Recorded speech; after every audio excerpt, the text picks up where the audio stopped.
Handle कीजिएगा, बहुत बेहतरीन नंबर आएगा। जो पुराने धर्रे से चलते आ रहा है, आपको डूबने से कोई नहीं बचा सकता। भूल जा रहे हैं पढ़कर, आप अगर भूल जा रहे हैं तो लोग इंसान को भूल जाते हैं, तो सिलेबस हमको भी पूछ लो। दोस्तों, आप सभी को पता होगा दुनिया के सबसे बड़े टीचर है खान सर। उन्हीं के बताई गई जानकारी मैं आप लोगों के साथ आज के इस वीडियो में शेयर करने जा रहा हूं, जो कि 100% जेन्युइन और ओरिजिनल जानकारी है, जो मैं आप लोगों को आज के इस वीडियो में बताऊंगा। तो ब्रेन का जो सबसे महत्वपूर्ण हिस्सा होता है सेरिब्रम होता है, जिसकी मेमोरी अच्छी होती है, उसको पढ़ाई लिखाई की सभी चीज़ें याद रहती हैं। तो इसको भी मापने का कोई ना कोई एक यूनिट होना चाहिए ना। जैसे कि हम आपको आलू देंगे या गेहूँ देंगे, धान देंगे, तो आप उसे किलो में मापते हैं। कपड़ा देंगे तो आप मीटर में मापिएगा, गैस देंगे तो आप वैल्यूम में नापिएगा, तेल देंगे तो आप लीटर नापिएगा। उसी तरह हम किसी चीज़ को कितना याद रखते हैं उसको हम कार्टेक्स में मापते हैं। जिसका कार्टेक्स ज़्यादा कहते हैं इसको ससुरा बहुत ज़्यादा याद रहता है, मतलब इसका IQ लेवल ज़्यादा है। जिसका कार्टेक्स मतलब याद रखने की क्षमता कम है उसको कहते हैं इसका कार्टेक्स कम है, मतलब इसका IQ लेवल कम है। समझ गए? समझ में आ गया कि नहीं आ गया? किसी को कोई दिक्कत? अब हम आपको एक एग्जाम्पल देते हैं। आपकी लाइफ में बहुत सारे टीचर आए होंगे। कुछ टीचर्स आपको नोट्स खोल के पढ़ाते हैं, कुछ किताब नहीं है जी, ये हिसाब किताब वाली किताब है, ठीक है। दिवाली के समय जो है ना, खेती किसानी का जो होता है हिसाब किताब सब करना होता है ना, जब फसल खत्म हो जाती है, तो ये जो है उसकी किताब है। कुछ आप टीचर को देखिएगा ना तो ऐसे किताब लेके रखे रहेंगे और इसी में देख के पढ़ा देंगे आपको। देखो, नर्वस सिस्टम का 2 पार्ट होते हैं, 2 पार्ट फिर कहेंगे 2 गुना 3 गो होता है।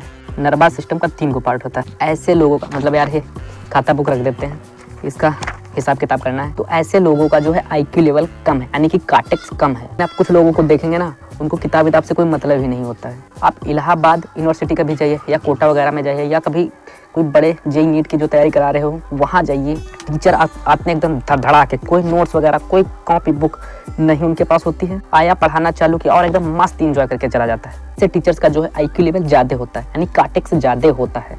IQ लेवल बढ़ाने के लिए हम आपको बताए भी थे, दिमागी खाइए अच्छा रहता है, और एक ही तरह की सोच ना सोचिए अच्छा रहता है। कुछ लोगों को हम देखें दिनमान जो फ्री फायर वगैरह ही खेला करते हैं, तो ऐसे लोगों का जो है IQ लेवल डाउन हो जाता है। तो IQ लेवल कैसे बढ़ाएं? ध्यान रखिएगा, सोने से पहले आधे घंटे बहुत ही ज़्यादा जरूरी होता है। सोने के आधे घंटे पहले दिनमान जो आप काम किए हैं उसे देखिए और एक बार पूरा का पूरा रिवाइज मारिए। रिवाइज मारने में कितना टाइम लगता है? मुश्किल से आधा घंटा। ये किया जो भी आपने किया उसे एक बार रिवाइज कीजिए, उसे ध्यान कर लीजिए।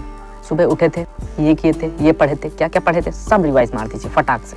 देख सोचिए कि आप मैथ में क्या पढ़े थे, हिंदी में क्या पढ़े थे, सोचिए खटाखट जितनी जल्दी आप सोच सकते हैं। बस सोचना ही तो है आपको, सोचने में कितना टाइम लगता है? खटाखट सोचते चले जाइए। ऐसे आप रिवाइज करते चले जाइए, ठीक है। दिन के 42 दिन में आपका IQ लेवल बढ़ जाएगा। फिर आप भी कहेंगे कि हमें भी सर बिना किताब के याद हो गया, और यही खत्म हो जाएगा। फिर क्या कहिएगा, आपका भी IQ लेवल तेज हो जाएगा। टॉपिक भूल जाते हैं, मतलब आपके दिमाग में दूसरा टॉपिक चलता रहता है। लाइफ में आप किसको आई लव यू बोले, कभी भूले हैं? नहीं। बचपन में आपको किसने मारा है या किसी ने आपको उल्टा सीधा बोला है, नहीं भूलते।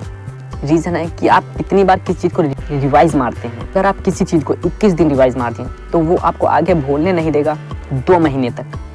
मतलब किसी चीज़ को याद करना है तो उसको हर 21 दिन के बाद रिवाइज मारते रहिए।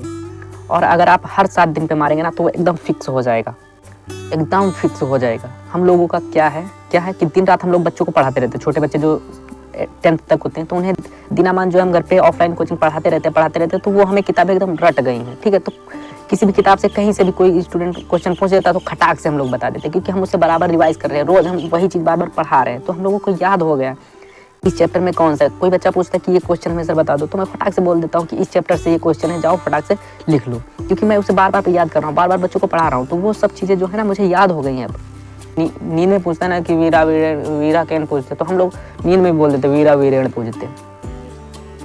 चंद्रशेखरा का आसित, चंद्रशेखरा देशभक्ता आसित, क्योंकि हम पढ़ा रहे हैं भैया बार बार वही चीज़। हमें सब क्यों इतने जल्दी बता देते? क्योंकि हम इतना जल्दी बच्चों को पढ़ा रहे हैं, बार बार रेगुलर वही चीज़ हम पढ़ा रहे हैं, घुमा फिरा के वही चीज़ पढ़ा रहे हैं, तो हम लोगों को याद हो गया, क्योंकि बार बार हमें रिवीजन हो रहा है, तो हम लोग वो भूल ही नहीं सकते जल्दी, ठीक है। और हम इतना जल्दी रिवाइज मारे हैं ना, जो जितना हम पढ़े ना सब हमारा सब कॉन्शियस माइंड में घुस गया है। देखो, सब कॉन्शियस माइंड उसे कहते हैं जिसपे हमारा कंट्रोल रहता है। जैसे कि आप ही पूछेंगे हमसे कि अमर भाई आप कहाँ थे, तो हम सोचने लगेंगे कि ये हमारा स्टूडेंट्स, इसे हर बात क्या बताएगा आदमी या लड़का, किस डॉक्टर के पास थे, कहाँ गए थे। नॉर्मल बोल देगा कि बाबू हम यहीं से आए हैं, बस थोड़ा काम था जिस वजह से हम आपकी क्लास नहीं ले पाए। लेकिन वहीं पे अगर मम्मी पापा पूछ दे ना तो उसे हर एक चीज़ बतानी पड़ेगी। जो चीज़ हमारे कंट्रोल में नहीं रहता ना तो उसे हम क्या कहते हैं, सबकॉन्शियस माइंड कहते हैं।